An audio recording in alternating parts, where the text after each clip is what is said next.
On an unusually cold October afternoon in 1974, just outside Emporia, Kansas, 6 days after Clara Whitmore buried her husband, the senior loan officer at the local bank quietly slid a folder across his desk and gently told her to sell the farm. It wasn't meant as an insult, and it certainly wasn't a threat.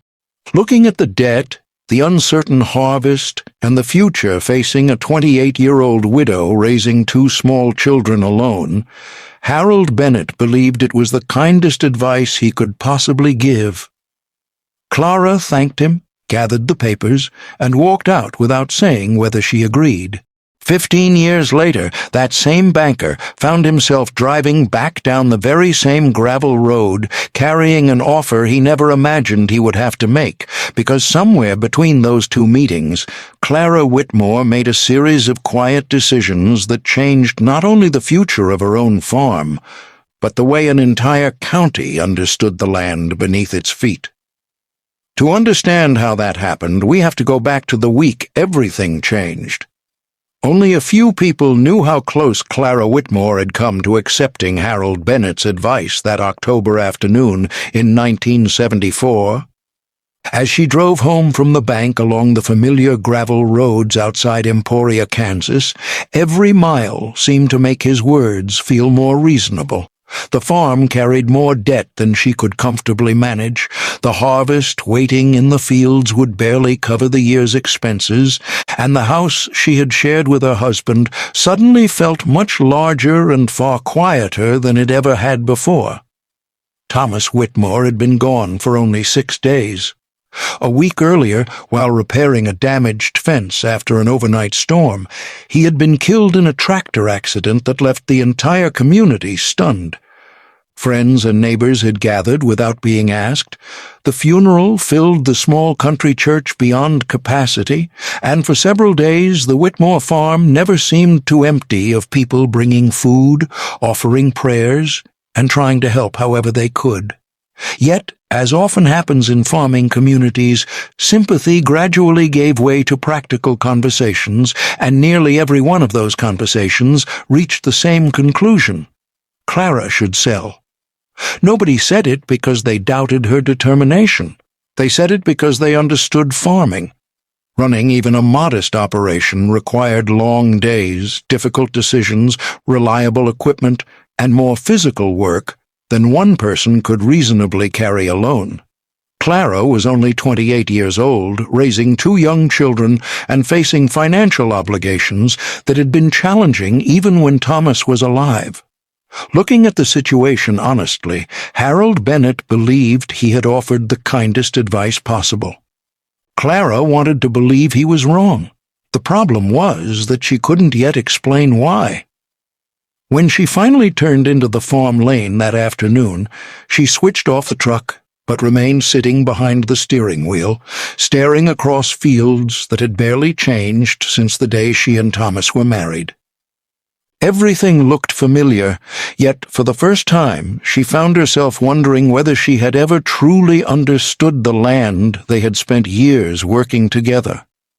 That question followed her into the house, through another sleepless night, and into the attic the following morning as she began sorting through boxes that had belonged to Thomas's late father. She wasn't searching for anything in particular. She simply wanted to keep her hands busy, but before the day was over, one weathered leather folder would quietly change the direction of her life in a way no banker, neighbor, or even Clara herself could possibly have imagined. The leather folder had belonged to Thomas's father, Samuel Whitmore, a man who had spent nearly 50 years farming and ranching the rolling countryside west of Emporia. Unlike most people, Samuel rarely threw anything away, and as Clara carefully sorted through its contents, she found old property deeds, faded county plat maps, hand-drawn fence sketches, rainfall notes, grazing records, and dozens of folded papers collected over what appeared to be an entire lifetime. At first glance, they seemed completely unrelated, yet Samuel had filled many of the margins with short observations, circles, arrows, and small notes connecting one map to another, as though he had spent years following an idea that nobody else had noticed. One note immediately caught Clara's attention because it had been written in darker pencil than the others and underlined twice. It simply read, "Never judge a ranch by the fences that divide it." The sentence made very little sense on its own, but as she continued working through the folder, she discovered similar observations appearing again and again. Some referred to springs that no longer appeared on modern maps. Others mentioned cattle routes abandoned decades earlier, while several described neighboring properties as though they still belonged to one much larger landscape instead of separate farms divided by ownership and fences.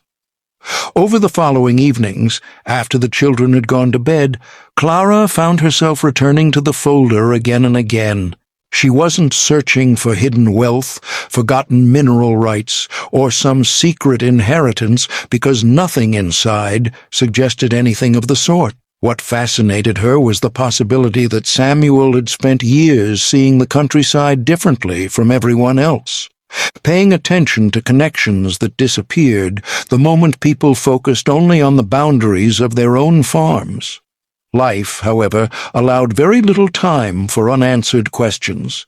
Harvest still needed finishing, livestock still had to be fed, equipment demanded constant repairs, and bills continued arriving with uncomfortable regularity. Clara worked from before sunrise until well after dark, slowly realizing just how many responsibilities Thomas had quietly carried each day. Some evenings she found herself wondering whether Harold Bennett had been right after all. And more than once she reached for the telephone intending to call the bank before stopping herself at the last moment. Then, almost by accident, an opportunity appeared. An elderly neighbor named Walter Grayson stopped by one afternoon to mention that 6 neglected acres bordering Clara's western fence were about to be auctioned after the owner's estate had finally been settled. Walter chuckled as he described the property because nearly half of it was overgrown with brush. The fencing had collapsed years earlier, and the rocky ground had frustrated every owner who had ever tried to make productive use of it. Around the county, people spoke about those 6 acres as though they barely existed. Most people would have forgotten the conversation before supper. Clara couldn't. That evening, she spread the weathered plat map across the kitchen table and noticed something she had somehow overlooked before. The small parcel Walter had mentioned wasn't shown as a separate property on Samuel's oldest map. Decades earlier, it had formed part of a much larger grazing area before ownership slowly became divided from one generation to the next. Beside that section, Samuel had drawn a faint pencil circle and written 4 words that Clara had never noticed before. "The breaks always begin here." She had no idea what the words meant. She wasn't even sure they meant anything at all. Yet she found herself looking from the faded map to the western fence outside her kitchen window, sensing that she was staring at the first clue in a mystery nobody else even realized existed. 3 days later, instead of calling the bank to discuss selling her farm, Clara attended the small estate auction and used nearly all the money she could safely spare to buy the 6 neglected acres that everyone else considered little more than an inconvenience. The bidding ended almost as quickly as it had begun, because no one else showed the slightest interest, and as people gathered their coats and prepared to leave, several couldn't help wondering why a young widow, already struggling to keep one farm alive, had just spent precious money on another piece of land that seemed to have almost no value at all. Walter Grayson waited until the crowd had thinned before walking over with a puzzled smile. "I hope you know something the rest of us don't," he said. Clara looked down at the weathered plat map folded beneath her arm before quietly shaking her head. "No," she admitted. "I just think someone else did." Walter laughed politely, assuming she was talking about the previous owner, and after wishing her well, climbed into his pickup and drove away. Clara watched the dust settle behind him before unfolding the map one more time. The 6 acres she had just purchased were marked by nothing more than a faint pencil circle and a note she still couldn't explain, yet for the first time since Thomas's death, she felt she was moving toward something instead of running away from it. She believed she had just bought 6 forgotten acres. She had no way of knowing she had actually picked up the first piece of a puzzle that had been scattered across the county for nearly a century. Owning the 6 neglected acres changed almost nothing about Clara's daily routine, at least on the surface. The fences still needed repairing, the livestock still demanded attention before sunrise, and every dollar had to be stretched further than she thought possible. To most of the county, her unusual purchase quickly became yesterday's news because there were far more important things to talk about than a narrow strip of rocky ground that nobody had wanted in the first place. Clara, however, couldn't stop thinking about it. Almost every evening after the children had fallen asleep, she spread Samuel's weathered plat maps across the kitchen table and compared them with the modern county maps she borrowed from the courthouse. The more she studied them, the stranger the differences became. Fence lines had changed, property boundaries had shifted, and several small springs shown on Samuel's maps had disappeared entirely. Yet the biggest surprise wasn't what had vanished. It was what had remained exactly the same. No matter how ownership changed over the years, Samuel kept marking certain pieces of land as though they still belonged together. Unable to ignore the feeling that she was missing something obvious, Clara visited the county recorder's office and began reading through old property transfers dating back several decades. Most of the documents contained nothing unusual, but every now and then she found the same family names appearing beside neighboring parcels that today belonged to completely different people. It was as though the countryside had once been managed as a connected whole before gradually being divided into smaller and smaller pieces. The discovery raised more questions than answers, and those questions stayed with Clara until one afternoon when she paid a visit to Walter Grayson. Having lived in the county longer than almost anyone else, Walter had watched generations of families buy, sell, inherit, and divide their land. When Clara unfolded Samuel's weathered map across his kitchen table, he studied it quietly for several minutes before letting out a slow breath and saying, "I haven't seen one of these in years. Your father-in-law used to carry this thing everywhere." Clara asked whether Samuel had ever explained the notes written around the map, but Walter slowly shook his head before replying, "Not directly. He used to say people spent too much time buying farms and not enough time understanding them. Most of us figured it was just another one of Sam's sayings." Before rolling the map back up, Walter pointed toward the western edge with a weathered finger and added, "I do remember one thing, though. Sam never cared much about those little pieces of land by themselves. He cared about who owned the land next to them." The comment seemed almost insignificant until Clara drove home and unfolded the map again. For the first time, she stopped looking at the individual parcels and began studying what they connected. Almost immediately, patterns she had never noticed before started emerging. The 6 acres she had purchased touched an abandoned creek crossing, bordered an old pasture gate marked on Samuel's map, and sat beside another neglected parcel that had recently been listed for sale after its owner retired.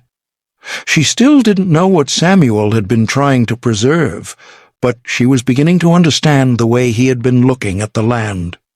A few weeks later, Clara attended another small auction and quietly purchased the second neglected parcel before anyone else placed a bid. As the papers were signed, one of the neighboring farmers leaned toward Walter and whispered, "She's collecting scraps." Walter watched Clara place the deed inside Samuel's old leather folder before smiling thoughtfully and replying, "Maybe, or maybe she's putting something back together." Neither of them realized how close those words were to the truth, because the next discovery waiting inside Samuel's papers would reveal that the map had never been the real mystery. The real mystery was why someone had spent nearly 40 years trying to preserve it. By the following spring, Clara owned 3 small parcels that most people in the county considered little more than forgotten leftovers. None of them produced much income, none improved the appearance of her farm, and none seemed to move her any closer to solving the financial problems Harold Bennett had warned her about months earlier. To nearly everyone watching from the outside, she appeared to be making one strange decision after another, spending precious money on pieces of land that larger farmers had ignored for years. Clara understood why people thought that, because if she had tried to explain what she was doing, she wouldn't have known where to begin. She still hadn't discovered what Samuel had been trying to protect. All she knew was that every purchase made another note in his leather folder seem a little less mysterious. One rainy afternoon, while comparing one of Samuel's oldest plat maps with a recent aerial photograph borrowed from the county office, she noticed something that had somehow escaped her until then. The faded pencil circles Samuel had drawn were never placed at the center of a property. Instead, they almost always appeared where one parcel touched another. Curious, Clara began tracing every circle onto a sheet of transparent paper before laying it over the modern map. And the pattern that emerged caught her completely by surprise because the circles weren't identifying important pieces of land at all. They were identifying important connections. She spent the next several evenings repeating the process with every map inside the leather folder, and each comparison strengthened the same conclusion. Springs, creek crossings, shelter belts, old pasture gates, narrow strips of ground, and rocky hillsides that seemed completely unrelated when viewed separately suddenly began forming a connected network when placed together. Samuel hadn't been documenting individual farms. He had been documenting the relationships between them. Even then, Clara resisted drawing conclusions because she still lacked the one thing Samuel had never written down. Why had he spent decades preserving records that everyone else considered unimportant? Why had he carefully marked places that produced little, earned little, and attracted almost no attention? More importantly, why had he quietly begun buying neglected parcels himself during the final years of his life, before stopping so abruptly? The answer arrived from a place Clara never expected. One Saturday afternoon, while helping Walter clean out an old equipment shed, they uncovered a weathered wooden box that had belonged to Walter's late brother. Inside were livestock records, branding certificates, receipts for fencing supplies, and a folded letter dated 1948. Most of it had little relevance to Clara's growing collection until Walter unfolded the letter, paused halfway through reading it, and quietly handed it across the table without saying a word. The letter described a meeting between several neighboring ranchers who had agreed never to sell certain parcels separately if they could avoid it because, in the writer's words, once the chain is broken, putting it back together will take longer than any of us will live. Neither Walter nor Clara knew what chain the letter was describing, but for the second time in less than a year, someone from an earlier generation had warned against breaking apart the very same pieces of land Samuel had spent decades mapping. As Clara folded the letter beside Samuel's maps, she realized she was no longer collecting interesting old documents. She was collecting evidence, and somewhere among those scattered records was a truth that generations before her had considered important enough to protect, yet ordinary enough that almost everyone else had forgotten it ever existed. Over the next several years, Clara continued buying neglected parcels whenever the opportunity arose, but she never chased land simply because it was available. Every purchase had to match something Samuel had marked in his notes, another faded circle on an old plat map, or another forgotten observation buried inside the leather folder. Sometimes years passed before a single parcel became available, and when it finally did, Clara often knew exactly where it belonged before the auctioneer called the opening bid. People around the county continued misunderstanding her intentions because they judged each purchase on its own. One year, she bought a narrow strip of ground that seemed too small to farm efficiently. Another year, she purchased an abandoned creek crossing that flooded every spring. And later, she acquired a rocky hillside where little more than native grass would grow. Viewed separately, none of the purchases made financial sense. Viewed together, they were quietly beginning to form a pattern that only Clara could see. Walter noticed the change long before anyone else did. One evening, while the two of them stood beside an old fence watching cattle drift toward a spring at sunset, he unfolded Samuel's weathered map and compared it with the newer deeds Clara had collected over the years. For several minutes he said nothing. Then he slowly traced a finger across the papers before looking toward the surrounding hills. "I've been looking at these farms one owner at a time for most of my life," he said. "Your father-in-law never did. He was always looking beyond the fences." Clara smiled because she had reached the same conclusion, yet one question still refused to leave her mind. Samuel had spent decades recording the connections, but nowhere had he explained why they mattered so much. Understanding the pattern was one thing. Understanding its purpose was something else entirely. That answer arrived unexpectedly during the County Historical Society's annual archive sale, where old documents that nobody claimed were offered to local residents before being discarded. Most visitors searched for family photographs or military records, but Clara found herself drawn toward a box labeled simply Range Management Miscellaneous. Inside were weathered notebooks, meeting minutes from long-forgotten ranching associations, and a rolled survey prepared nearly 60 years earlier. As she carefully unrolled the survey across one of the tables, a sentence written in the surveyor's notes immediately caught her attention. It explained that the western grazing corridor had been designed to allow livestock to move between seasonal springs during years of drought without forcing neighboring families to overgraze any single pasture. The corridor only worked, however, as long as the connecting parcels remained intact. Once enough of those connections were broken through separate sales and boundary changes, the entire system gradually stopped functioning. For a long moment, Clara simply stared at the page because, for the first time, everything Samuel had left behind began fitting together. He hadn't been preserving old maps because he loved history. He had been trying to preserve the memory of a system that the county had slowly forgotten. Driving home that evening, Clara realized the 6 neglected acres she had purchased years earlier had never been important by themselves. In fact, none of the parcels were.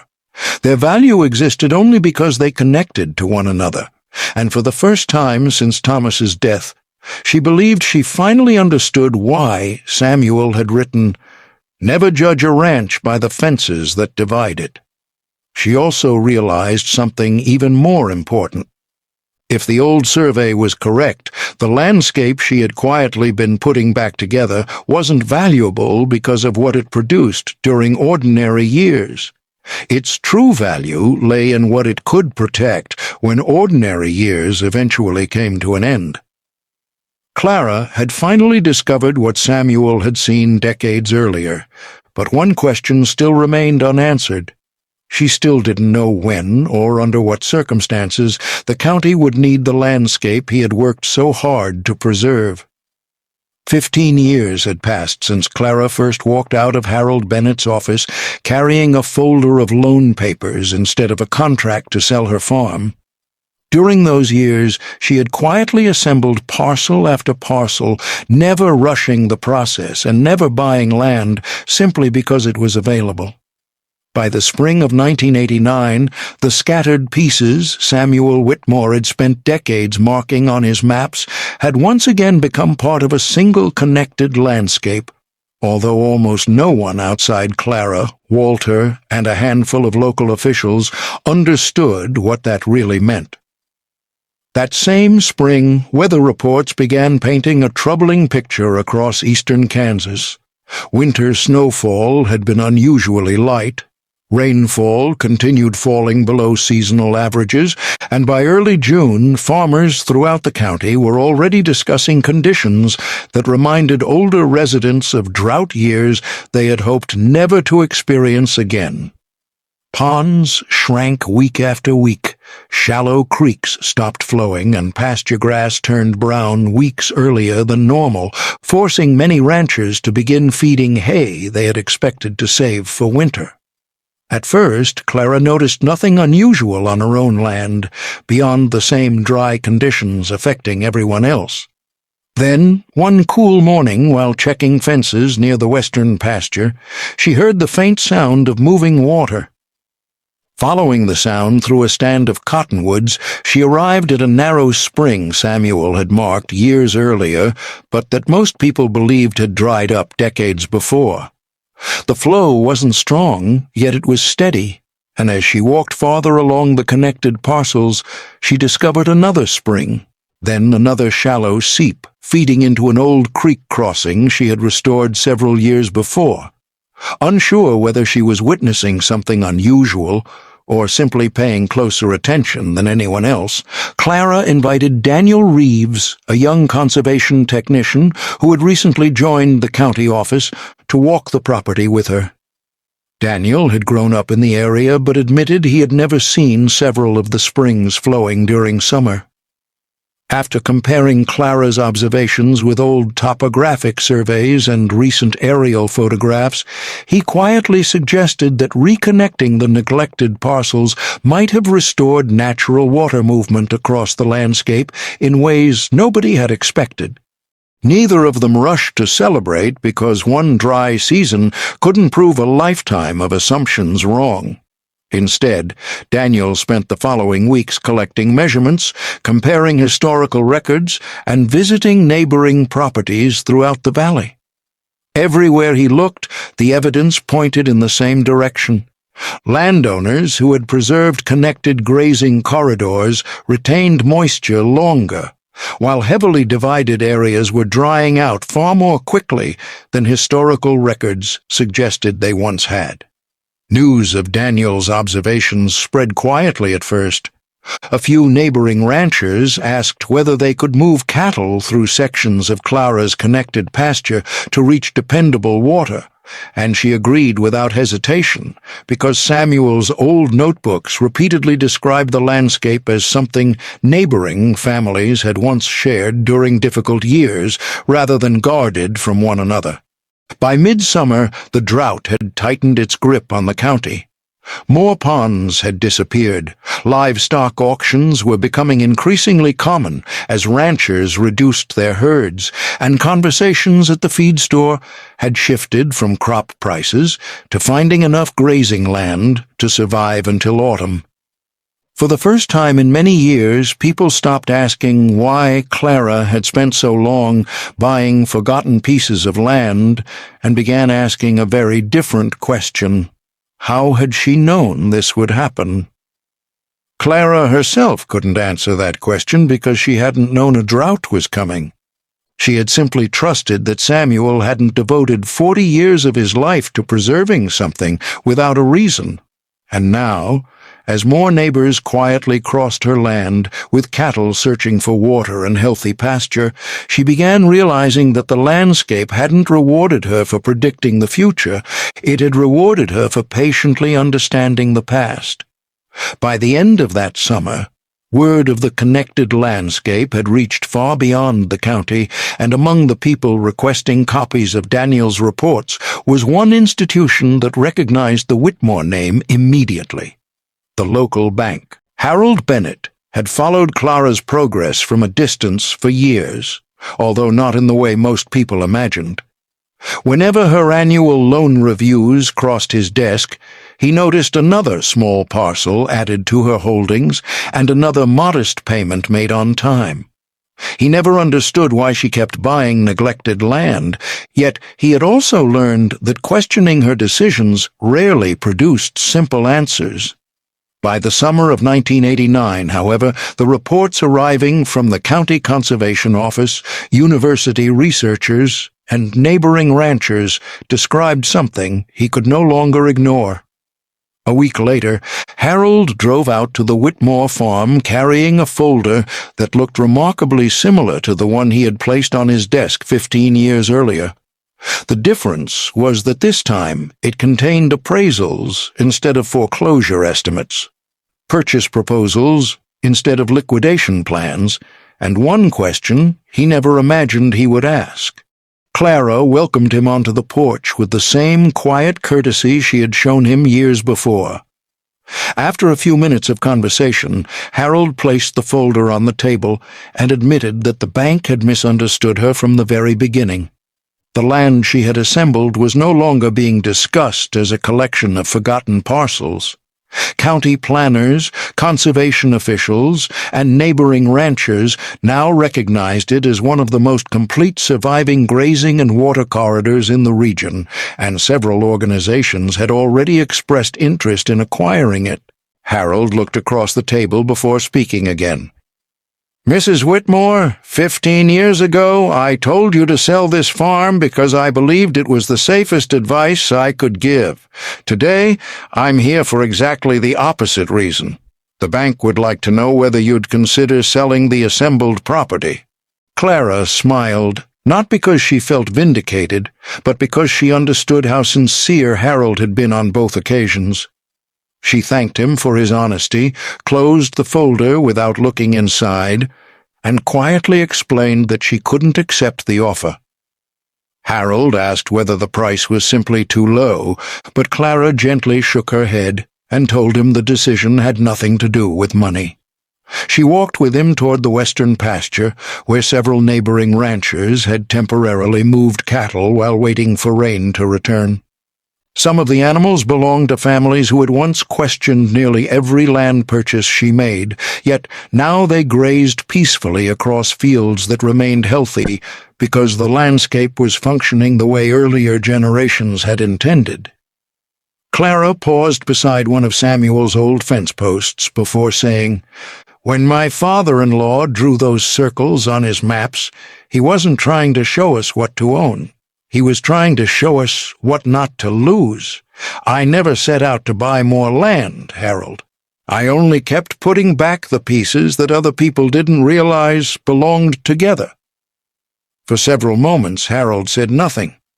Looking across the connected pastures, the flowing springs, and the neighboring herds sharing the same restored landscape, he finally understood that the greatest mistake the bank had made wasn't selling valuable land for too little money. The greatest mistake had been measuring each parcel by itself instead of understanding the purpose they served together. As he prepared to leave, Harold turned back toward Clara and quietly admitted, "I gave you the best advice I knew how to give." Clara nodded with a warm smile. "I know you did." Neither of them mentioned the offer again because, by then, they both understood that some things become too valuable to measure by a purchase price. The story of Clara Whitmore was never really about owning more land. It was about preserving something that had almost disappeared, simply because people stopped seeing how the pieces fit together. And before long, that lesson began spreading far beyond the county itself. The drought finally broke with autumn rains that arrived too late to save every crop, but early enough to restore hope across the county. By then, however, something far more important than the weather had changed. Farmers who had once judged every field by the number of acres it could produce had begun looking at the landscape differently, asking not only what each piece of land could do on its own, but also what it made possible when connected to everything around it. University researchers continued visiting the Whitmore property over the following months, comparing Samuel's handwritten notes with modern surveys and confirming what Clara had slowly uncovered over 15 patient years. The forgotten grazing corridor had never been an accident. Earlier generations had intentionally managed the surrounding properties as one connected system, allowing livestock to move between reliable springs, sheltered pasture, and seasonal grazing without exhausting any single area. As farms were inherited, divided, and sold over the decades, that knowledge gradually disappeared, and people continued working the land without realizing they had broken the very system that once made it so resilient. The reports that followed reached county officials, neighboring conservation districts, and agricultural organizations throughout the region. Some communities began reviewing their own historical records, while others invited older ranchers to share knowledge that had never been written into engineering manuals or government reports. For many people, Clara's story became a reminder that progress doesn't always come from replacing the past. Sometimes it begins by understanding why the past worked in the first place. Harold Bennett retired from the bank a few years later, but before leaving he stopped by the Whitmore farm one last time. The two of them stood quietly near the western fence as grandchildren helped move cattle across the same connected pastures that had once existed only as faded pencil circles on Samuel's weathered maps. After watching them for several minutes, Harold smiled and admitted there was something he had wanted to say for a long time. "I used to think I was helping people protect their future," he said. "Now I realize I spent most of my career helping them solve today's problems. You were protecting something much further ahead." Clara looked across the valley before answering. "I wasn't protecting the future, Harold. I was protecting something the past was trying to hand to us." Neither of them spoke again for a while because there wasn't much left to say. The land stretching before them looked ordinary to anyone driving past, yet hidden beneath its fences, springs, and pastures was a lesson that had quietly survived long enough for someone willing to notice it. Looking back, people often said Clara Whitmore became one of the largest landowners in the county after refusing to sell her farm. They weren't wrong, but they weren't telling the whole story either. The acres themselves were never the greatest achievement.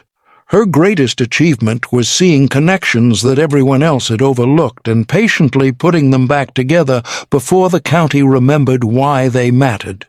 If you enjoy stories about ordinary people, forgotten wisdom, and the quiet decisions that shape generations, consider subscribing to The Last Acre. Before you go, tell us where you're watching from, and we'd also love to know whether your family ever passed down a piece of local knowledge or practical advice that people ignored until they discovered it was true. Share it in the comments, because those stories deserve to be remembered just as much as this one. Thank you for spending part of your day with us here on The Last Acre, where every acre has a story.